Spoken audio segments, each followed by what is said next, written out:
Sobre o fundo grafite, um triângulo branco à esquerda com a palavra graduação, disciplina Desenho Técnico assistido por computador.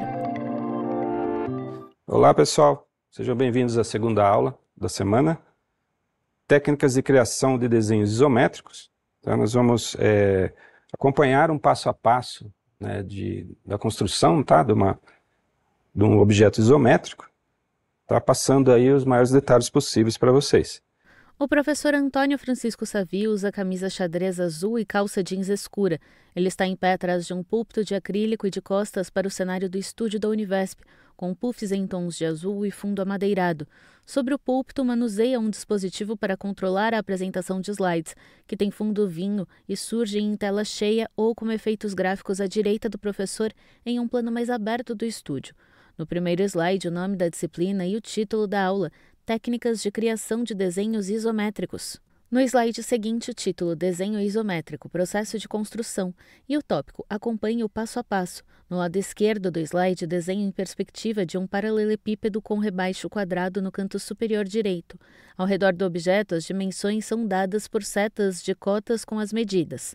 O comprimento total do bloco é de 40 unidades, a largura é de 25 unidades e a altura é de 15 unidades. A seção recortada é um prisma retangular com dimensões de 15 unidades de comprimento, 15 unidades de largura e 8 unidades de profundidade.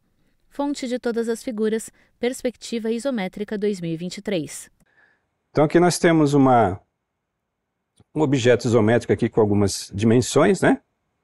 Vocês podem ver, é um retângulo, um paralelepípedo, né, com um rebaixo aqui nessa ponta. Tá? Inicialmente nós podemos traçar, né, os eixos isométricos com a ajuda de esquadro e régua. Novo slide com o título Desenho Isométrico, Processo de Construção e o tópico citado. Traçar os eixos isométricos com a ajuda do esquadro e régua.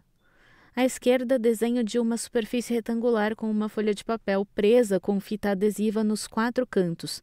No papel, há 2 retas que formam um ângulo semelhante à letra V e uma reta vertical central. Um esquadro triangular à esquerda está paralelo à reta vertical central.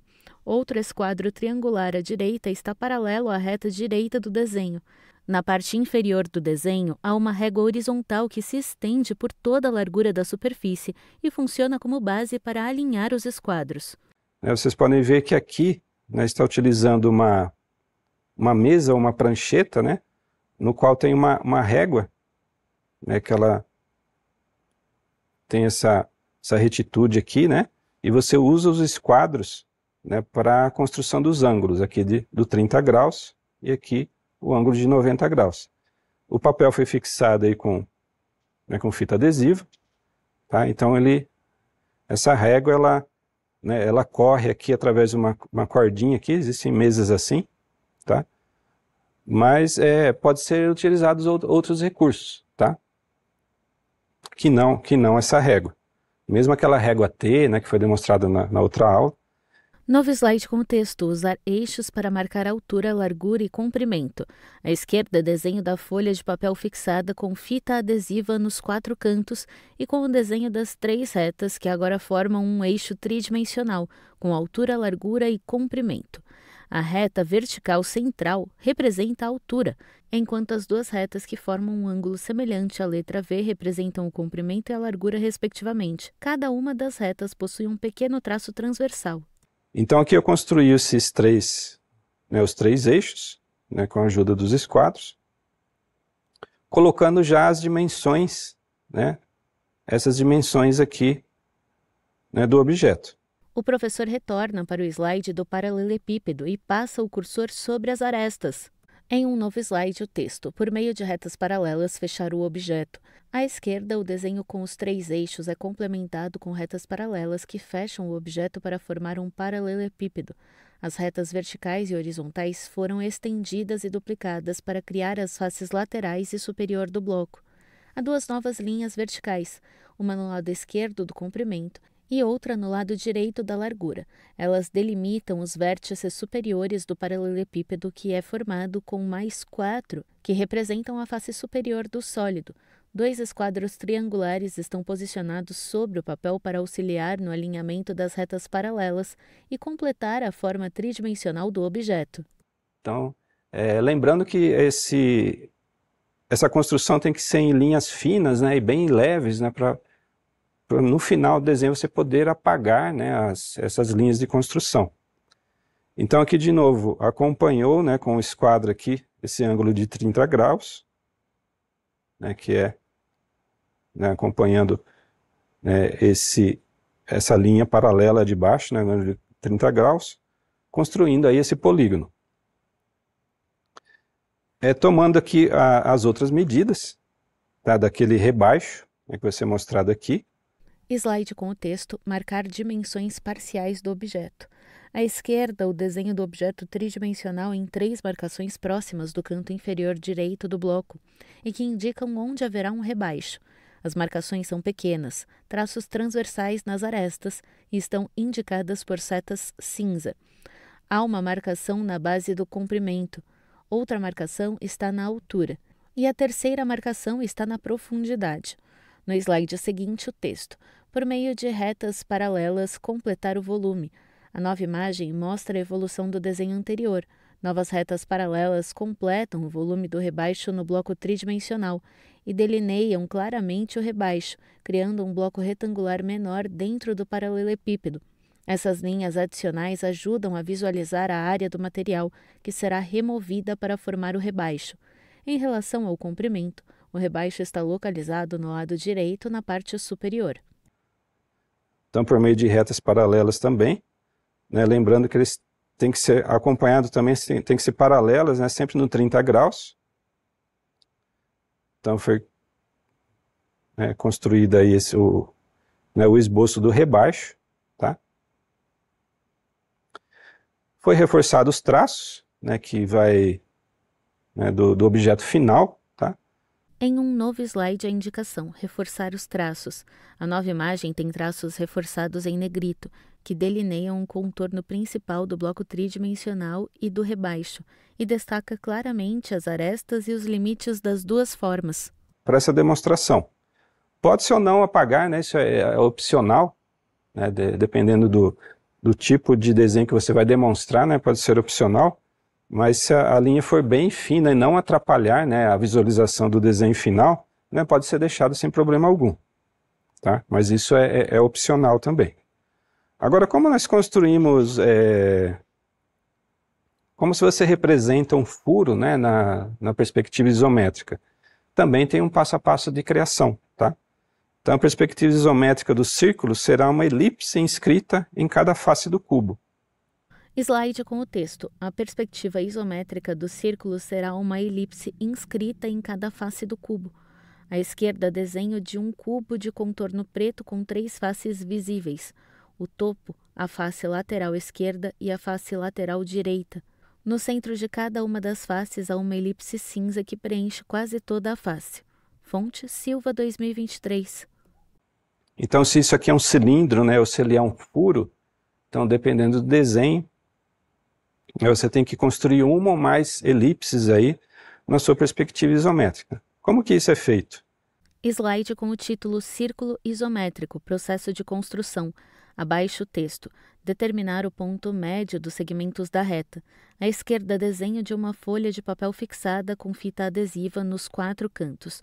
No centro da folha, desenho de um plano quadrado e vertical, ligeiramente voltado para a direita. No meio de cada aresta há um pequeno traço que marca os pontos centrais. Fonte Silva 2023. O professor retorna ao slide anterior e indica a face direita do cubo. Logo depois, ele retorna para o slide com o plano vertical. Aqui eu fiz o plano isométrico, né, onde vai ser representado, né, no caso aqui o cilindro. Tá? Então eu escolhi esse plano vertical aqui. Vocês podem ver que ele é dividido ao meio, né? Aqui ao centro. Novo slide com o texto. Determina-se os vértices do quadrado que possuem a menor diagonal dos centros 1 e 2. À esquerda, na figura do plano vertical, setas cinza indicam o vértice superior esquerdo, numerado como 1, e o vértice inferior direito, numerado como 2. Uma seta fina e preta na diagonal para cima e esquerda indica a abertura do compasso. Com a ponta seca no vértice 2, a ponta de grafite desliza do centro da aresta superior até o centro da aresta esquerda, formando um semicírculo. Da mesma forma, com a ponta seca no vértice 1, a ponta de grafite desliza do centro da aresta direita até o centro da aresta inferior e forma outro semicírculo. Fonte Silva 2023. Com a ponta seca do compasso, né, aqui no ponto 1, né, eu venho até aqui ao meio dessa linha, né, e faço esse traço, esse semicírculo aqui para a parte de baixo, e esse outro semicírculo da mesma maneira. Ponta seca do compasso aqui, a ponta do grafite aqui, eu traço essa circunferência, essa meia circunferência. Então já fiz uma parte aí da elipse. Slide com o texto. Os centros 3 e 4 estão nos cruzamentos dos segmentos de reta que unem os centros 1 e 2. No desenho à esquerda, novas retas e pontos numerados. Do vértice 1 partem duas retas diagonais, uma até o centro da aresta direita e outra até o centro da aresta inferior. Do vértice 2 partem duas retas diagonais, uma até o centro da aresta superior e outra até o centro da aresta esquerda. Os cruzamentos dessas retas são identificados com o número 3 na área superior direita do quadrado e com o número 4 na área inferior esquerda. Fonte Silva 2023.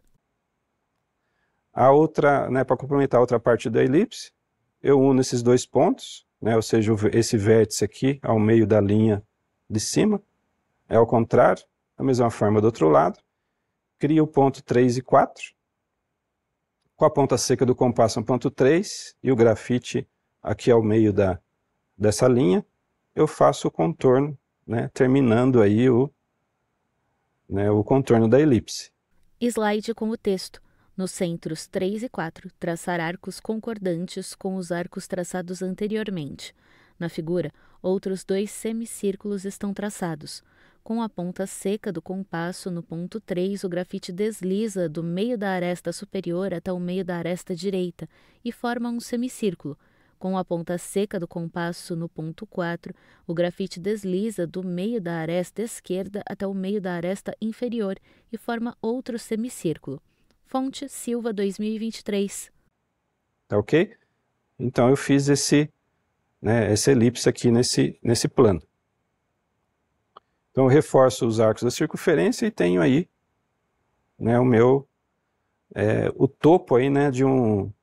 No slide, o texto. Reforçar os arcos de circunferência. Na figura, a circunferência formada está em negrito e as marcações numéricas foram apagadas. Fonte Silva 2023. No slide seguinte, o título. Cilindro isométrico. Processo de construção.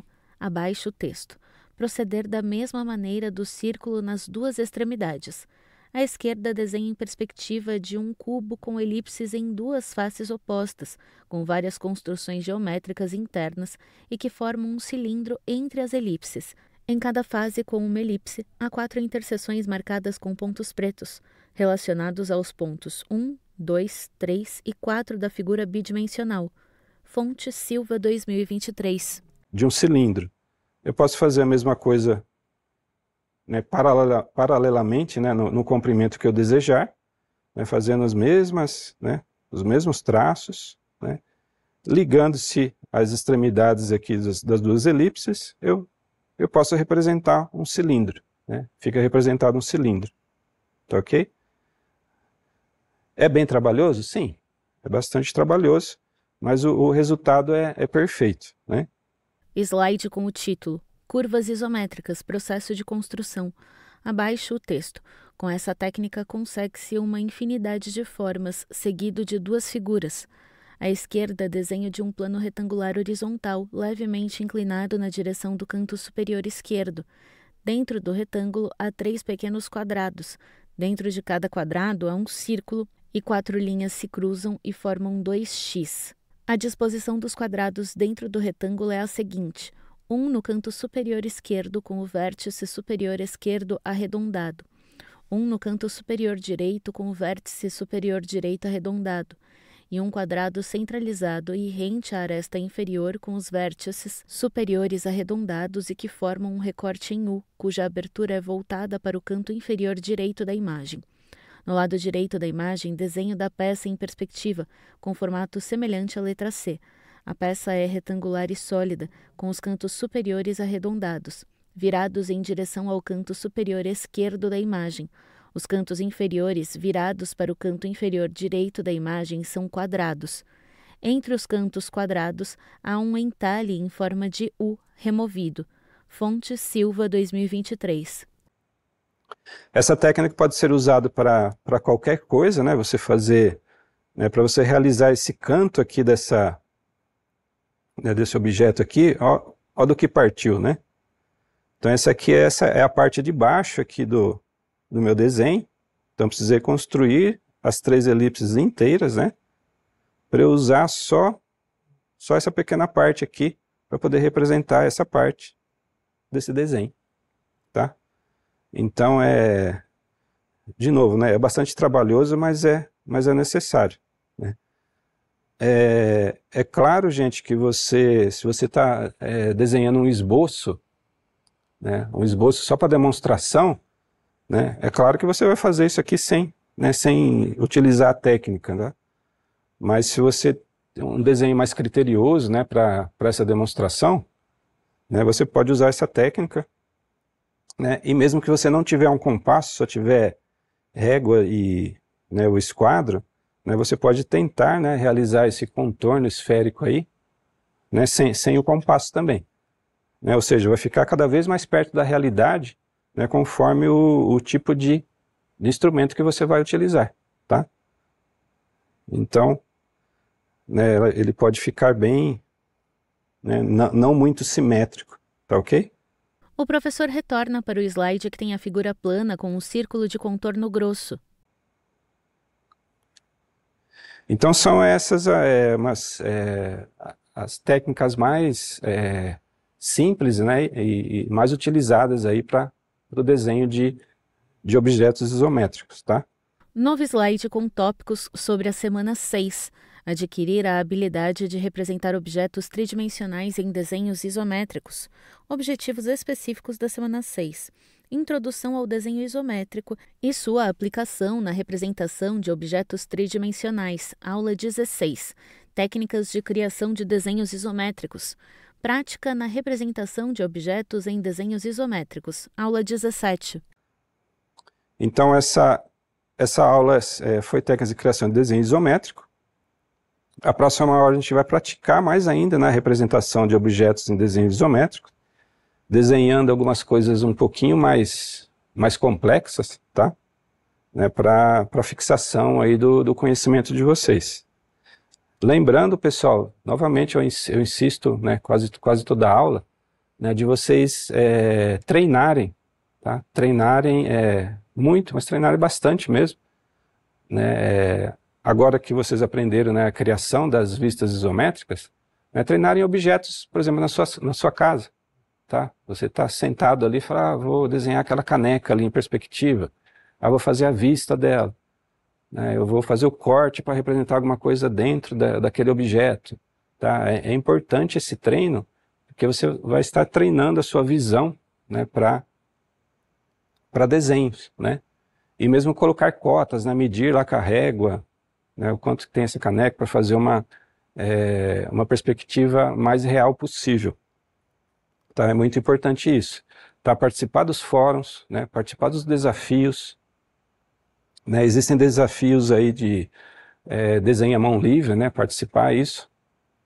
Relatar as suas dificuldades. Né? Utilizar o material que você tem ali disponível.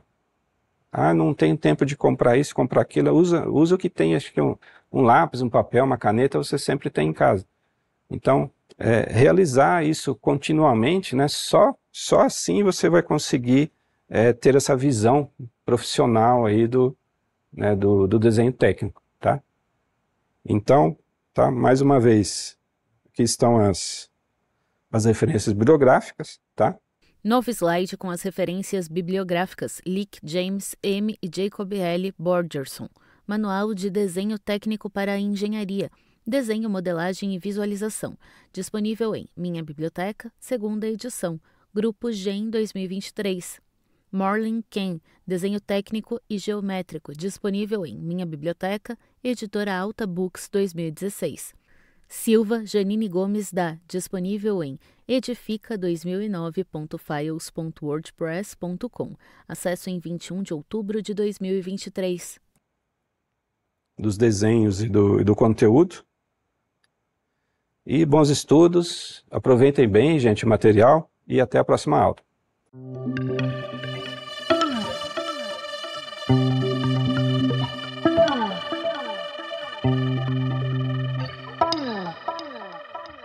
Sobre fundo branco, 2 retângulos vinho e cinza alternam-se nas laterais. No centro da tela, os créditos em letras pretas. Governo do Estado de São Paulo, Secretaria de Ciência, Tecnologia e Inovação, Universidade Virtual do Estado de São Paulo, Univesp. Presidente Marcos Borges, diretora acadêmica Simone Terres. Audiodescrição, Núcleo de Acessibilidade e Flixes. Roteiro Yara Forastieri, revisão Keiko Trida, consultoria Sidney Tobias. Gravação Leandro Ribeiro, narração Thaís Lenk. univesptv.com.br